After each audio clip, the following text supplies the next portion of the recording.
So the first thing to do is up here, I'm just trying to think if we should do it within this. Yeah, we'll do it within this. So if not logged in. So the first thing to do is to check if each form field exists in our form, so if everything's been correctly submitted, and we use the isSet function for this. So if isSet, we can pull this down and it's going to look a bit better readability. So if isSet $_post username and isSet $_post password and isSet $_post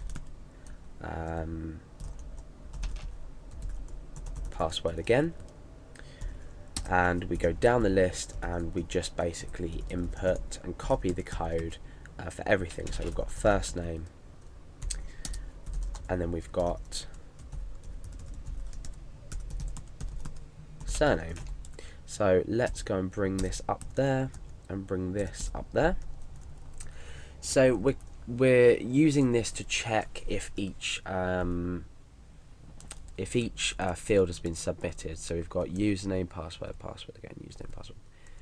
That's fine. So now we open up to our block. Now what we need to do is check. In fact, we'll put this all on one line just so it's out of the way.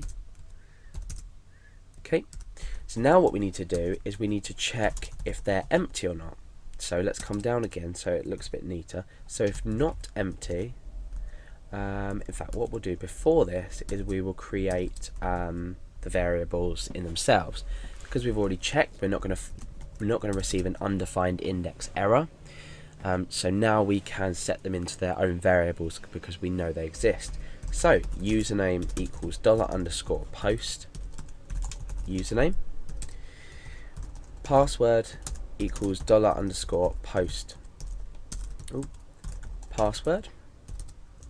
Then we obviously have password again, and that equals $_post, and the field name is password again. Then we have first name, and that's equal to $_post first name, and the same with surname. So we're finally at the last one.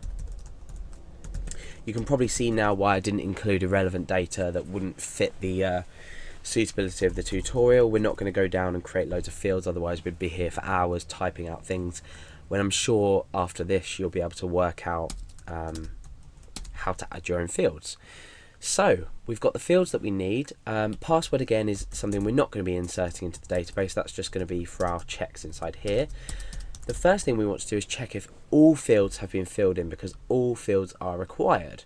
So let's say if not empty username and not empty password and not empty password again and not empty first name, and last but not least not empty surname.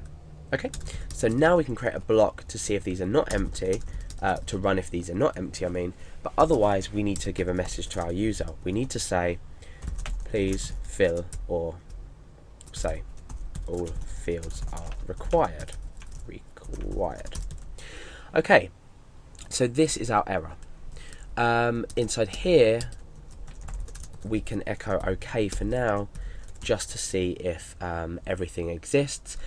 If this OK does not echo, and nor does this, this will, we know that we might have an error, and we have inputted all data. We know that we might have an error with our naming or something like that, so always check that if you receive an error. So let's go ahead and click the button, register button, without typing any data in. We get the message all fields are required. Let's just enter 1.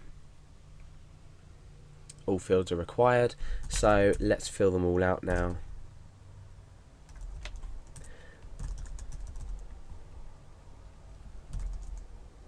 1, 2, 3.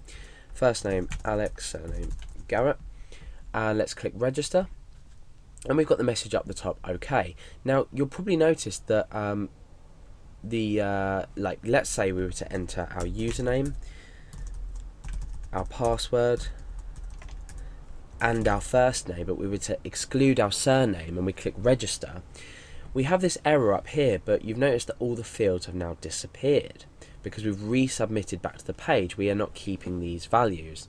So what we do is we take these values here and we input them into our field, and we do this using the value here. So if I was to say value of username equals Alex, you can see that when we refresh, this says Alex. So what we can do is, what the data that's already submitted we can include within this form. So if we open up PHP tags, we're writing inline code now. We can echo out the username. So what will happen is the page will be submitted. This variable here will be set to Alex, for example. It might be set to Billy, it might be set to anything. But then we'll come down, and even if we get this error, we're still going to be putting this value in here. So let's do that to all fields, not the password fields, because we don't want them to remain.